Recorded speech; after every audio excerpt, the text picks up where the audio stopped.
Salut à tous, salut à toutes, bienvenue dans N1, le podcast WNBA des équipes de The Free Agent. On se retrouve comme tous les mercredis pour parler un petit peu de l'actu de basket au féminin. On va parler WNBA et on va aussi peut-être un petit peu parler de l'équipe de France en fin d'émission. Pour m'accompagner, l'équipe habituelle, évidemment, ils sont toujours là, toujours présents. C'est Tom et Elliot. Salut les gars. Salut Chris, salut Tom, comment ça va? Bah écoute, super, salut les amis, bonjour à toutes et à tous. On a eu une belle semaine WNBA. Les équipes, notamment Vegas, se mettent dedans, donc Ouais, on a plein de choses à vous raconter. Ouais. Alors, on se quitte plus, hein, messieurs. On s'était déjà retrouvés lundi. absolument. On vous invite à aller nous écouter donc sur vos plateformes de podcast, Deezer, Spotify et compagnie. C'est l'épisode juste en dessous, le N1, où on fait un top 5 autour de nos maillots les plus iconiques. Alors, il n'y a pas de maillot WNBA, on avait failli en classer, Ouais. mais voilà, on a un petit échange tous les trois pendant une petite heure pour parler des maillots qui nous ont le plus fait vibrer dans l'histoire NBA pour le coup. Donc, on vous invite à aller écouter ça, les petits podcasts de l'été que vous retrouverez chaque lundi. Mais là, on va se concentrer donc sur l'actu WNBA, messieurs. Avant Yes. de commencer, on n'oublie pas, vous avez les réseaux sociaux évidemment pour nous suivre et le site internet et l'application de The Free Agent où des articles autour de la WNBA sont proposés de temps à autre, assez régulièrement. On essaie quand même de vous proposer du contenu. Donc, n'hésitez pas à aller suivre tout ça. On démarre les gars avec alors non pas les joueuses de la semaine, mais les joueuses du mois, vu qu'on est là Mhm. le 3 juillet quand on tourne, et donc la WNBA a sorti le palmarès pour le mois de juin-juillet, du coup, avec donc une joueuse par conférence évidemment, une coach du mois et une rookie du mois sur laquelle on fera un petit focus un petit peu plus particulier. Allez, et évidemment, on va commencer avec toi, avec Tom, vu qu'on a encore une fois une joueuse du Liberty qui est présente et qui obtient le titre, la récompense de joueuse du mois dans la conférence Est. Exactement, et puis en vrai, c'est complètement mérité. Donc c'est Sabrina Ionescu qui est élue joueuse du mois de la conférence Est. Pour rappel, elle a été élue 2 fois joueuse de la semaine. Sur le mois, elle tourne à pratiquement 20 points, pratiquement 5 rebonds et plus de 7 passes de moyenne, avec un Liberty qui pointe en tête du classement global de la WNBA, avec 17 victoires et 3 défaites, une finale de Commissioner Cup. Perdu. Perdu. Perdu, certes. Non, mais le Liberty fait quand même un gros début de saison. Il y a certains ajustements encore et certaines choses à régler, mais globalement, le Liberty roule vraiment sur ce début de saison. 3 défaites seulement, dont deux contre Minnesota, mais elles se sont bien rattrapées la nuit dernière avec une belle victoire dans le quatrième quart-temps, notamment avec Jonquel Jones et Stewie qui ont entre guillemets sorti le bleu de chauffe pour faire la différence et une grosse défense. Mais c'est tout à fait mérité pour Sabrina Ionescu qui commence à étoffer, on va dire, son dossier pour le candidat de MVP de fin de saison. Ah oui. Ouais, clairement, Carrément. si on doit pour le moment sortir une joueuse du Liberty favorite pour le titre de MVP, bien évidemment, ça va normalement se jouer entre Brianna Stewart et Sabrina Ionescu. Sabrina qui, je pense, et selon moi à l'heure actuelle, a une petite longueur d'avance avec ce titre et les 2 joueuses de titre de la semaine. Donc voilà, pour moi, c'est un titre mérité, notamment que ce soit individuellement ou collectivement. Donc voilà mon avis. Ouais, je suis d'accord. Après, le problème que le Liberty va rencontrer, c'est le retour de Courtney Vandersloot, qui va forcément décaler un peu Sabrina Ionescu en faux guard, enfin en faux 2. Et du coup, elle va avoir un peu moins le ballon en main pour le monter, etc. Donc les stats peut-être au niveau des assists vont baisser. À voir si elle peut toujours maintenir ses stats au niveau des points. Et dans la conférence Ouest, c'est du coup AJ Wilson qui remporte le titre de joueuse du mois. Elle était déjà joueuse du mois pour le mois de mai. Et c'est totalement mérité. Pareil, là, 27 points, un peu plus de 10 rebonds, 3 passes, aussi des interceptions, des contres, etc. Euh, les Aces ont eu quelques galères sur ce mois avec donc 6 victoires et 4 défaites. C'est pas un bilan exceptionnel pour cette équipe et qui va devoir réagir et qui a déjà bien réagi sur la prochaine, enfin sur les derniers matchs là, qui est sur une série de 5 victoires, je crois, avec notamment une victoire contre Indiana cette nuit. Et AJ Wilson, Sabrina Ionescu, du classique. Ouais. C'est vrai qu'on retrouve toujours un petit peu le même noyau Ouais. de joueuses, hein, que ce soit en joueuse de la semaine ou joueuse du mois. Mais bon, après, de toute façon, vu les productions qu'elle propose, c'est normal de les retrouver toujours en haut du panier. Pour bifurquer un petit peu sur la coach du mois, c'est du côté du Lynx, hein, du Minnesota, les gars, avec Cheryl Reeves. Il y a le bilan, hein, qui est là, 9 victoires, 2 défaites, toujours aussi impressionnant cette équipe de Minnesota qui se présente vraiment comme une équipe contender plus pour les playoffs et même pour aller très très loin dans ces playoffs, même si on n'y est pas encore, hein. Mais en tout cas, le Lynx continue sur sa belle dynamique de début de saison et ce titre de la Commissioner Cup qui vient encore plus saluer le travail Cerise sur le gâteau. proposé, qui vient vraiment mettre le petit point sur les i de cette belle dynamique pour le Lynx. Ouais, c'est vas-y, pardon, Tom. Elliot. Ouais, c'est une belle récompense pour Minnesota qui nous sort quand même un début de saison assez fabuleux. Et puis, bien évidemment, en termes de jeu, si on devait n'en citer qu'une, ce serait Nafisa Collier. Mais il faut aussi mettre en avant la défense mise en place par Cheryl Reeves et par globalement le team coach le coaching staff de Minnesota. Notamment, si vous avez pu suivre la finale de la Commissioner Cup contre le Liberty, les ajustements défensifs qui ont été faits à la mi-temps sont vraiment notables. Donc c'est un titre qui me semble tout à fait mérité. Minnesota est troisième pour le moment du classement général. Attention au retour de Seattle et Vegas, on en parlera plus tard. Mais c'est complètement mérité. Moi, j'ai juste un seul petit bémol à apporter, c'est qu'elle commence à faire de moins en moins jouer Olivia Poupa, notre française, qui là se retrouve autour de 4-7 minutes, alors qu'elle avait eu un passage à 15, 13, etc.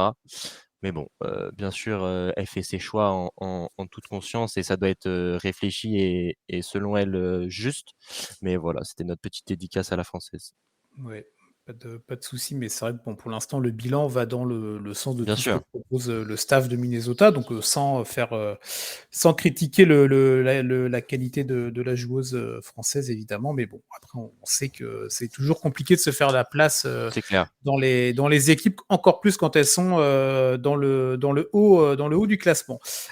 Pour terminer les récompenses du mois, messieurs, tiens, Elliot, tu avais la main, on te laisse un peu dessus si tu veux avec la rookie du mois qui est donc Angel Reese, la joueuse du Sky de Chicago qui nous propose un très beau mois évidemment et qui est à la hauteur des attentes qu'on pouvait avoir autour d'elle. Ouais, qui même dépasse les attentes, hein, Mhm. puisque elle n'a pas été choisie dans le top 5 de la draft. Et pourtant, c'est avec Caitlin Clark une des favoris au titre de rookie de l'année. Donc sur ce mois-là, elle est à presque 15 points, un peu plus de 13 rebonds et 2 passes. Honnêtement, c'est assez impressionnant de la voir jouer. C'est une énergie folle. Du rebond offensif surtout. C'est ça c'est sa science du rebond offensif qui est le plus impressionnant. Elle est la troisième joueuse la plus rapide de l'histoire à avoir 200 points et 200 rebonds en carrière. On peut sortir plein de stats en ce moment sur Angel Reese. C'est Mhm. aussi la première joueuse de l'histoire à avoir 10 rebonds sur chaque match joué sur un mois. Donc ce mois de juin, donc c'est évidemment logique qu'elle ait ce titre de rookie du mois. Et Mhm. c'était Caitlin Clark qui l'avait eu sur le mois de mai. Donc j'ai envie de dire un partout, balle au centre.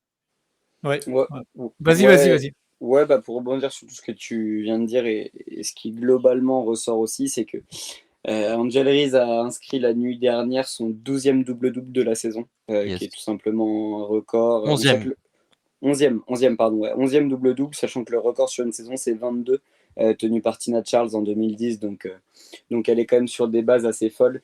Et puis, en fait, son impact dans le jeu, il y a eu beaucoup de comparos et j'ai bien aimé, si vous n'avez pas eu l'occasion d'aller voir le brunch de Swish Swish qui en parlait très bien dimanche, le comparo avec AJ Wilson.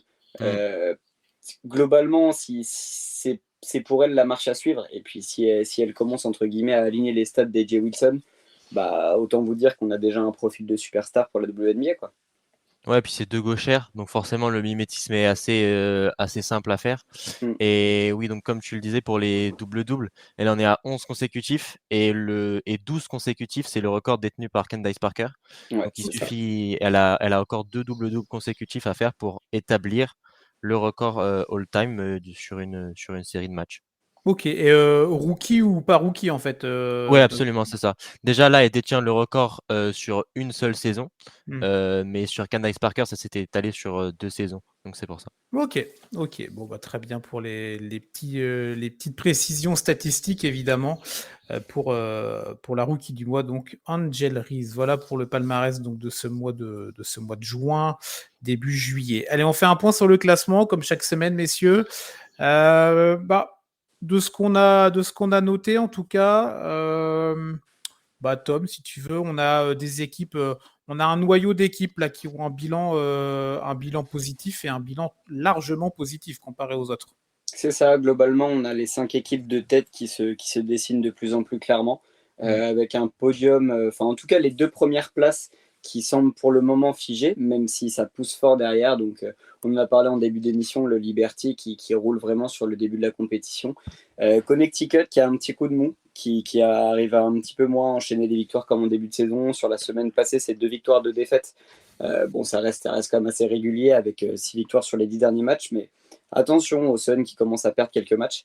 Et puis Minnesota qui reste toujours, entre guillemets, sur le podium. Pareil, qui voit aussi Seattle et Vegas juste derrière dans le rétro. Donc voilà, globalement, c'est les 5 meilleures équipes du début de saison. Il n'y a pas beaucoup de concurrence et je pense que les équipes derrière auront du mal à aller les chercher. Mhm.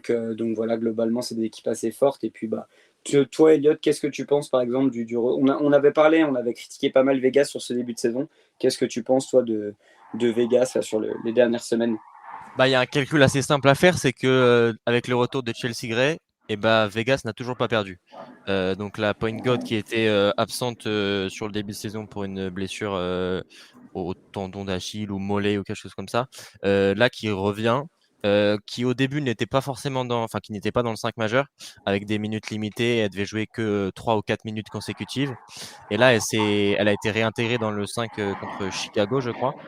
Et honnêtement, ça change un petit peu le visage de cette équipe. On sait qu'elle est là pour un côté leadership, un côté aussi joie, plaisir sur le terrain, passe flashy, sourire, etc., qui fait plaisir à voir. Et Kelsey Plum aussi qui est sorti de sa boîte hier soir avec 34 points et à 6 sur 11 derrière l'arc. Donc en vrai, Las Vegas peut enchaîner et pourquoi pas remonter. Tom, Seattle aussi, juste devant, va y avoir une petite bataille. Ouais, bah ouais, Seattle, de toute façon, on en a parlé dans les derniers pods. En termes de régularité, ça commence à bien s'installer. 7 victoires sur les 10 derniers matchs, autour de Jewel Lloyd qui est toujours aussi forte, hein, finalement sur ce début de saison. Donc c'est cool. Et puis il y a eu une petite image sympa, je ne sais pas si vous l'avez vu passer cette semaine. Seattle a joué contre le Fever. Entre une légende et une rookie qui est déjà décrite comme une potentielle légende. Donc non, il y a des images qui commencent à devenir sympas pour parler un peu rapidement du Fever et revenir aussi sur le match d'hier contre Vegas. Je crois que c'est le record d'audience et le record aussi d'entrée dans un stade. Mm. Depuis Euh, 1999. voilà, c'est ça. Donc non, il y a des belles choses avec Seattle et puis plus globalement, on est aussi content de voir que la WNBA continue en fait à pousser les gens à se renseigner, à voir les Mm. matchs, à venir dans les stades. Donc non, c'est plutôt cool. Mm.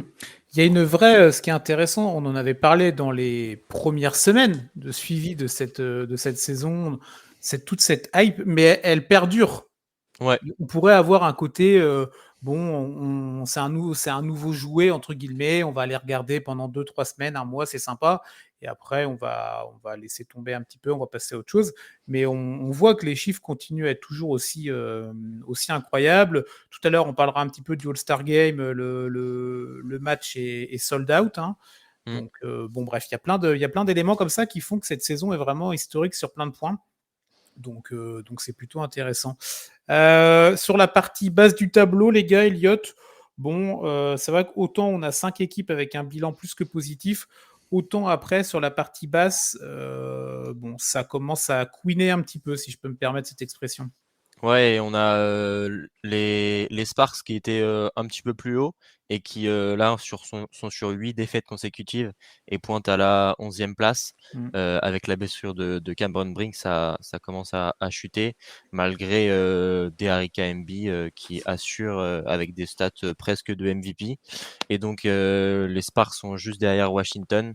Washington qui fait un bien meilleur deuxième mois que son premier puisqu'elles sont en 5 victoires, 5 défaites, alors qu'avant, je crois elles avaient enchaîné 12 défaites consécutives.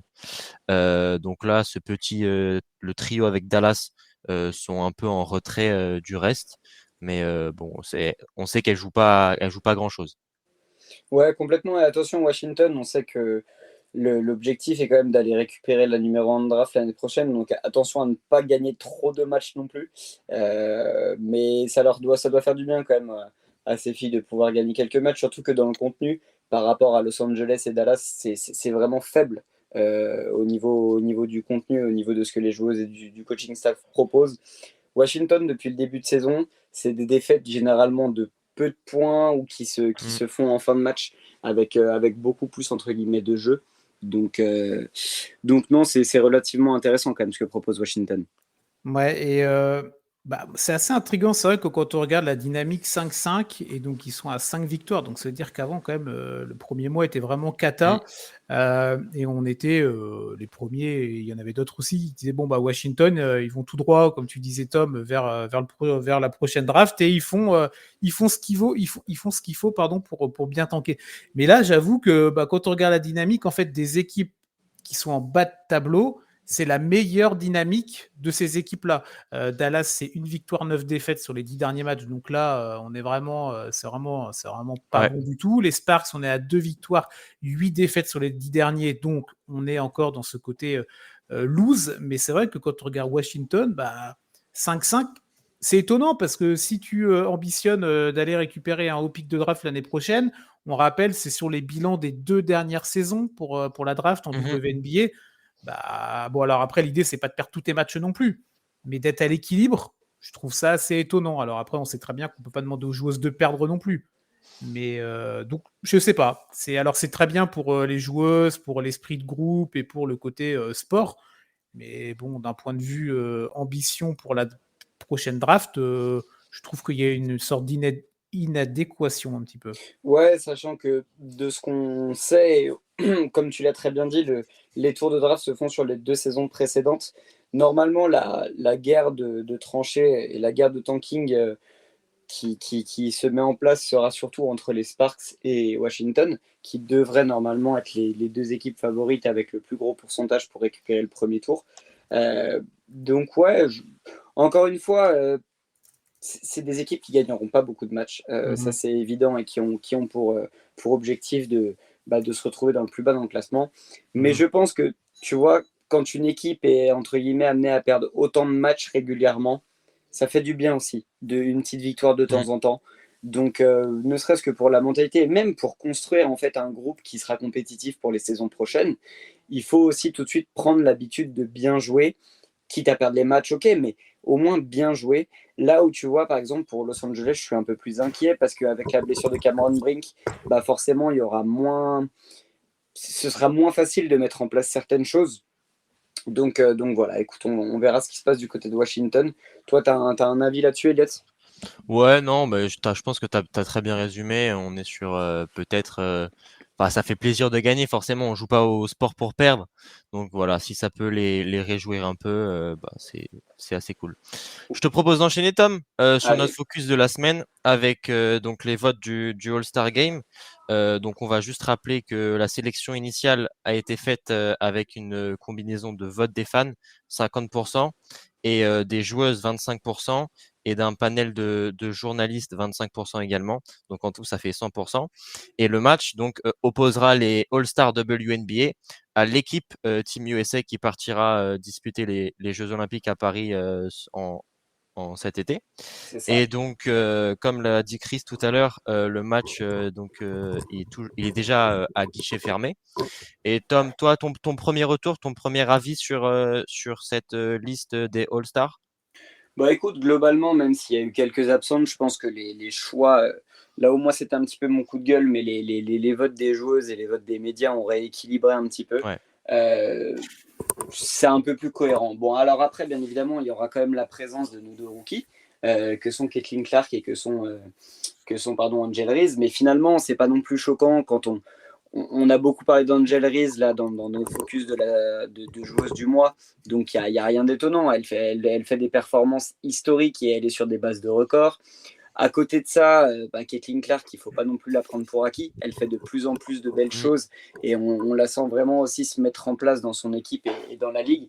Et puis non, globalement, écoute, les stars sont présentes, et ça risque d'être un match assez extraordinaire parce que là où tu vois, par exemple, pour faire un petit comparo rapide avec les hommes, le match n'est plus du tout compétitif. Là, le fait, entre guillemets, d'opposer les All-Stars à Team USA, il y aura cette envie pour la Team All-Star de faire tomber et de faire chuter cette équipe de Team USA pour montrer que la valeur des joueuses qui n'ont pas été sélectionnées ou alors qui ne sont pas américaines ont aussi le potentiel pour jouer au plus haut niveau contre ces joueuses-là. Donc non, écoute, globalement, ça s'est quand même pas mal rééquilibré et je suis pas mécontent de ce que ça donne. Ouais, moi, je passe ma petite dédicace à. Ouais, moi, elle nous entend pas malheureusement, mais à Kayla McBride, qui était 30e sur le vote des fans et qui est bien remontée quand ça s'est rééquilibré et puis qui mérite carrément sa sélection du côté de la team WNBA All-Star. Et donc, Diana Taurasi, elle est quand même. Ça compte comme une sélection All-Star puisqu'elle est avec Team USA. Et donc, c'est quand même sa 11e sélection. Et c'est la seule avec Sue Bird à avoir ce nombre de sélections. Et aussi sa coéquipière Brittney Griner, qui est donc toujours dans Team USA. Elle devient la 4e joueuse à avoir 10 sélections. Donc, honnêtement, on aura un peu un côté légende et All Generation et de l'autre côté des rookies et ça va être, je pense effectivement, comme tu l'as dit, assez intriguant, intéressant. Ouais, complètement. Et juste avant de te laisser Chris rebondir, moi j'aimerais aussi dire que même si certaines personnes vont être entre guillemets déçues de la sélection de Diana Taurasi, encore une fois, c'est une légende de ce sport et il me semble limite nécessaire pour entre guillemets remercier et mettre en valeur la carrière de ces légendes, de ces icônes, de pouvoir les faire participer à ce genre de matchs qui sont plus des matchs d'exhibition parce que il n'y a pas de réel intérêt au match de All-Star. Le plus important, c'est surtout d'être sélectionné en tant que All-Star. C'est dans la ligne du palmarès, c'est ça qui est intéressant. Mais profitons encore une fois de ces légendes avant qu'elles prennent leur retraite. Ouais, après, de toute façon, je suis totalement d'accord. Le côté, on t'invite, on te remercie pour service rendu, si je peux me permettre cette formulation-là. Ils le font aussi en NBA, ils l'ont fait, ça se fait dans d'autres ligues, dans d'autres sports. Évidemment, il faut toujours honorer les légendes, encore plus là quand elle est toujours active. Donc, et juste avant de vous relancer, les gars, c'est vrai que on en avait déjà parlé du retour des votes, rappelez-vous, il y a quelques semaines de ça, et je vous avais dit qu'il y aurait très certainement un rééquilibrage qui allait se faire. On rappelle, il y avait 50% de vote public, on va dire, réseaux sociaux, et après il y avait 25 et 25 médias, 25 joueuses. Donc voilà, le rééquilibrage se fait. Donc ça reste plutôt intéressant. Il y a ce rééquilibrage-là, mais est-ce que pour vous, les gars, tiens, Elliot, par exemple, tu vois une ou des absences notables là dans ces deux équipes qui ont été proposées par la Ligue, qui nous ont été... Ouais, sur la team All-Star, du coup, les sélections, il n'y a pas Izzy McGregor, qui est donc la poste 4, 5 du Storm et qui fait une saison assez, enfin surtout très efficace en défense. Et c'est peut-être aussi pour ça qu'elle n'est pas sélectionnée. On sait que les joueuses, enfin surtout les fans, votent pour des joueuses plus flashy, etc. Et donc juste un petit point stat, elle est quand même la seule joueuse de l'histoire de la ligue à avoir des moyennes de 10 points, 8 rebonds, 2 blocs et une interception avant le All-Star break et ne pas figurer dans une équipe, ne pas être sélectionné pour le All-Star. Après aussi, on peut penser à Lainey Hamilton du Liberty Tom peut-être. Ouais, moi du Liberty, c'était plutôt Betnija que je voulais citer en tant qu'absente. Ouais, c'est ça. Ouais, c'est ça. Betnija, c'est aussi la grande absente. Après, On en a parlé tout à l'heure, j'ai envie de te dire que c'est des absences notables, mais je vois pas non plus de scandale dans le sens où la Oui. liste qui est proposée reste cohérente dans le sens où les grandes joueuses et qui stadent beaucoup sont là. Les joueuses ultra médiatisées comme nos 2 rookies sont présentes. Donc, de toute façon, il y a toujours on aura toujours quelque chose à redire sur les listes des All-Stars, que ce soit en WNBA ou en NBA, parce qu'on aimerait, entre guillemets, qu'il y ait plus de joueuses ou de joueurs qui aient ce statut de All-Star. Mais globalement, tu vois, il n'y a pas de scandale. Et puis la seule franchise qui n'est pas, entre guillemets, représentée pour ce All-Star Game, c'est Washington. Ouais. Bon, là aussi, il n'y a pas de scandale. On va pas se mentir. On a dit que Washington jouait bien, mais tu vois, c'est plus dans un collectif. Il n'y a pas forcément de joueuse qui sort vraiment du lot. Donc, écoute, non, moi, il n'y a pas grand-chose qui me choque non plus, tu vois. Ok. Bon, c'est dommage quand même pour Washington. Là, on en parlait à l'instant. Ils ont un bilan de 5-5 et c'est la seule franchise qui, du coup, n'a pas de joueuse. Mais bon, c'est vrai qu'il y a peut-être moins de noms aussi ronflants dans cette équipe-là. Mais bon, en tout cas, voilà, c'est vrai que il y aura toujours des gens qui seront pas contents des votes, des machins. Bon, c'est comme ça. Ça reste d'abord une célébration pour les joueuses, un moment où tout le monde se retrouve aussi pour fêter le basket. C'est pas non plus l'événement qui compte le plus dans une saison, mais voilà, il fallait évidemment qu'on revienne dessus vu que les résultats étaient tombés. Voilà pour le point All-Star. On va continuer notre petite émission, les gars, et on va continuer à dérouler avec les affiches. On va se projeter maintenant sur la fin de semaine et sur le week-end à venir, messieurs. Bon, pas d'affiche particulièrement alléchante, excepté peut-être, Tom, tu nous as lancé un petit peu là-dessus tout à l'heure, sur le match dans la prochaine nuit, dans la nuit de jeudi à vendredi. C'est celui-là qui te semble être pour toi peut-être le match le plus intéressant, non ? Ouais, pour moi, c'est le gros match de la semaine qui arrive, du coup, qui opposera le Connecticut Sun à Minnesota. Donc, on a quand même un duel entre les 2e et les 3e de la ligue qui réalise de très gros débuts de saison. On en a parlé, hein, Minnesota qui a gagné la Commissioner Cup, qui reste sur une défaite contre le Liberty, et le Sun qui rééquilibre un petit peu son bilan après un début de saison de Tony Truant. Qui a perdu quelques matchs. Bon, c'est pas catastrophique, encore une fois, hein. Elle reste sur une victoire contre Phoenix. Donc non, ça va être un match super cool à suivre à 2h du matin sur Prime Video. Donc ceux qui ont entre guillemets l'abonnement Prime, n'hésitez pas. On rappelle aussi que le match est en replay le lendemain sur Prime aussi. Donc voilà, ceux qui décident de dormir la nuit peuvent tout à fait se faire le replay le lendemain.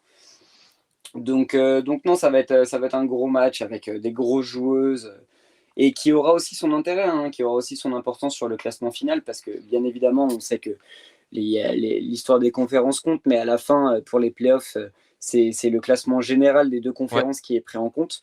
Donc il y a aussi cette histoire de qui bat qui au niveau du classement final. Donc non, ça va être un gros match à suivre. Ok, donc jeudi à vendredi. On n'a pas noté l'horaire, tiens. D'habitude, on le note. C'est 2h du matin. 2h du matin. Merci 2h pour du la matin. précision. Elliot, après, là, on peut basculer sur le week-end. On a noté 2 affiches, les 2 affiches qui sont diffusées sur Beansport ce week-end. Absolument. Et donc samedi à 19h sur Beansport, tu l'as dit, on a le New York Liberty qui se déplace à Indiana. Il y a eu déjà 2 matchs entre ces 2 équipes au tout début de saison, les 16 et 18 mai, avec 2 victoires de New York, dont une de plus 36, qui était d'ailleurs le premier match de Caitlin Clark à domicile. Donc on va toujours pas s'attendre à une victoire du Fever, mais je pense qu'ils ont quand même progressé entre les 2 matchs, enfin entre ces 2 matchs-là et aujourd'hui. Et je pense qu'elles vont pouvoir peut-être un peu réduire «l'écart» entre guillemets et ne pas se prendre une défaite tôle, cinglante. une petite fessée. Exactement. Et donc dimanche 21h30, c'est donc le 2e match proposé par beIN. Dallas qui se déplace à Las Vegas avec donc les Aces qui sont sur 5 victoires consécutives. Ouais. Et elles jouent quand même Washington jeudi soir. Mais donc elles pourraient, avec une victoire contre Dallas, faire 7 victoires consécutives. Dallas qui, on le rappelle, bon dernier.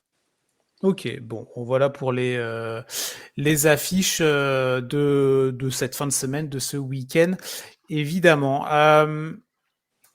On va terminer, les gars, avec la petite info en plus. On aime bien conclure d'une petite pastille, d'un petit bonbon ou de parler d'autre chose de la WNBA, mais de rester sur le basket féminin.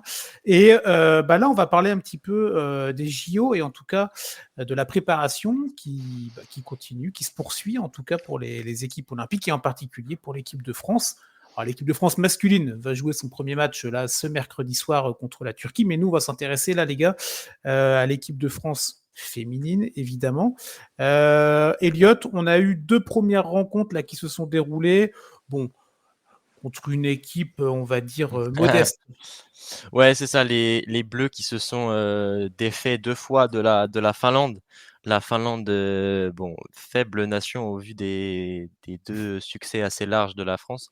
Donc un succès 129-50 samedi dernier, puis une autre victoire 117-59 contre cette même équipe lundi soir. Et donc ça permet à Jean-Aimé Toupane de commencer à faire quelques tests, quelques ajustements. Même si on sait que contre une opposition aussi faible, Marine Johannes l'a dit, elles ont envie de se faire plaisir et un peu de jouer pour juste pour se faire plaisir, voilà. Et donc les joueuses, enfin le groupe France qui était à 18 avant ces 2 matchs, qui a été réduit à 15 avec le départ de Marie Pardon, Pauline Astier et Anna Tadic. Donc Jean-Aimé Toupane va devoir encore enlever 3 joueuses pour faire ses 12 définitives pour les Jeux Olympiques. Et donc aussi on a vu les 2 premiers matchs en bleu de Carla Leight, la joueuse de Tarbes qui a signé à Villeneuve d'Ascq la saison prochaine et qui connaissait ses premières sélections et qui peut-être est en danger justement pour ne pas faire partie des 12. On a aussi une jeune Leïla Lacan, Minia Touré, etc. On a un très bel effectif et elles vont pouvoir se tester contre une opposition un peu plus forte, contre la Serbie le 6 juillet, un rassemblement à la LDC Arena avec aussi les messieurs. Donc les filles joueront à 18h30 et les messieurs à 21h, je crois, 2 fois contre la Serbie. Et ça va on va pouvoir voir un peu plus de la France dans le dur et comment on peut réagir et mieux se préparer pour les Jeux. Ouais, alors juste petite précision, donc le nouveau rassemblement, c'est à partir du 6 juillet. Là, elles ont quelques jours de break et le prochain Oui, c'est match, ça, c'est le 12. Donc contre cette équipe vendredi. serbe Vendredi, ouais. qui est ouais, voilà, donc il y a juste ce petit décalage. Donc la Serbie qui est classée 10e au ranking FIBA, donc Ouais, là on passe un step et il y aura un autre match ensuite contre la Chine qui, elle, est 2e au classement FIBA. Donc là, on touche vraiment à l'élite. Après, on sait très bien que sur les matchs de préparation, on n'est jamais non plus à 150%. Mais comparé à cette modeste équipe finlandaise, ce sera vraiment intéressant de pouvoir observer cette équipe de France. Le match contre la Chine, ce sera le 21 juillet. Donc on prend note, le 12, le match contre la Serbie, et le 21, le match contre la Chine. Les matchs sont à suivre en plus sur la chaîne L'équipe. Donc il n'y a pas besoin d'avoir absolument. il n'y a pas besoin d'avoir le FIBA Pass ou d'avoir des moyens détournés pour aller observer ça. C'est gratuit, c'est sur la chaîne L'équipe. Il y a le tournoi, les matchs de préparation des hommes également non, sur la chaîne L'équipe, les gars. Ouais, et puis il y a aussi Andy Miem aux commentaires sur la chaîne Équipe. Ça fait plaisir d'entendre l'ancienne icône des Bleus avec Erwan Abotret. Et franchement, la couverture L'équipe, ça fait plaisir d'avoir un peu de basket sur des chaînes publiques. Et donc les messieurs et les dames, franchement, c'est pas mal pour goûter un peu à la préparation avant les JO. C'est ça, donc aucune excuse pour ne pas observer un petit peu ces 2 équipes de France, féminines et masculines, dans les jours à venir. Voilà pour cette petite info en plus. On va clôturer gentiment, messieurs, pour cette nouvelle Absolument. semaine de podcast, en tout cas podcast WNBA. Merci à toi, Tom, merci à toi, Elliot, pour évidemment toute cette expertise et toute cette analyse toujours pointue. Merci beaucoup, Chris. Merci, Tom. Merci à vous les gars, et juste, je me suis pas trop exprimé sur cette petite pastille, mais ça va être encore un régal de voir jouer Marine Johannes. Bien Donc sûr. ceux qui ne l'ont jamais vu jouer au basket, préparez-vous à voir de la magie. Donc voilà, vous pouvez donc à partir du 12 juillet, on rappelle bien pour le prochain match de cette équipe de France féminine. Bon alors nous on va se retrouver évidemment donc mercredi prochain, vous aurez un nouveau podcast WNBA bien évidemment, et lundi pour la suite des podcasts de l'été évidemment, on va vous proposer un petit contenu un petit peu inédit en tout cas, donc On termine de peaufiner tout ça et on vous propose ça lundi. Donc tous les lundis de l'été, du contenu autour du basket en général, de la NBA en particulier pour les podcasts de l'été. Et chaque mercredi, la WNBA qui se poursuit bien évidemment. Très bonne semaine à vous, messieurs, et chers auditeurs, auditrices, on se retrouve très vite. Allez, bonne Ciao. journée à vous. Ciao. Bye bye.